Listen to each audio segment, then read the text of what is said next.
Hi all. I just want to have a quick chat about the type of agreements that you put together. No doubt if you've been prospecting estate agents quite quickly when you're trying to get in the rent-to-rent door, they just throw back that, it's subletting, we don't do that. And this is one of the reasons that you struggle to get past estate agents, is because they don't fully understand what you're talking about, nor do they really care, or do they want to understand it, because their job is just literally buying and selling property, and they just like to keep things easy. You will get some estate agents who will open up to it and obviously speak to landlords. They tend to be the smaller ones, but there's a big difference between, say for example, if we want to use a property as a serviced accommodation unit and using it in a apartment block that has a lease or a management company, and within their terms it states that you can't do short lets. That's totally different. That's not subletting. That's just a part of a contract that you cannot change, and you've just got to move on. You cannot do service accommodation in those type of units.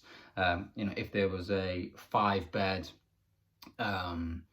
apartment, for example, that you might want to run as a HMO, then that's a different kettle of fish altogether, because you would be putting in contract. Most of these leases sort of state anything less than 6 months, or sometimes they say that's got to be one single family, but you could still operate a room by room if it doesn't state that, because it is a longer term strategy.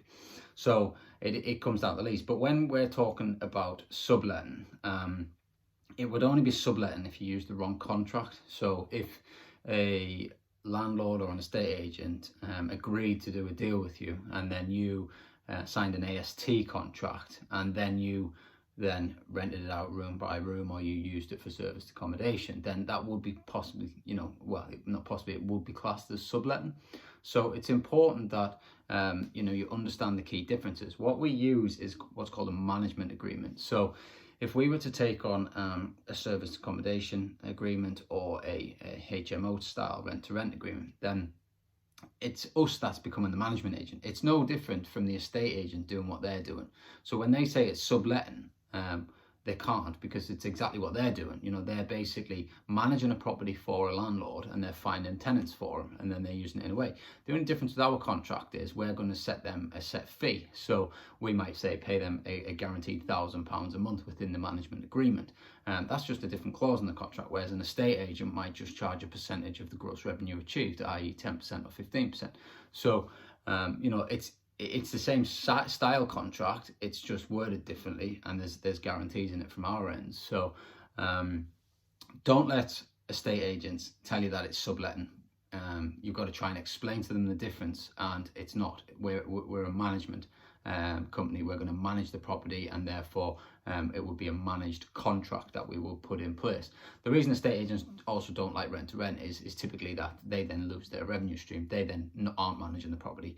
They might not be getting a revenue stream from it. They might not be getting tenant finders fees. Although you could say that you will use them to find tenants once you've taken over the property. Even though you'll possibly post on Spare Room, Facebook, wherever it might be.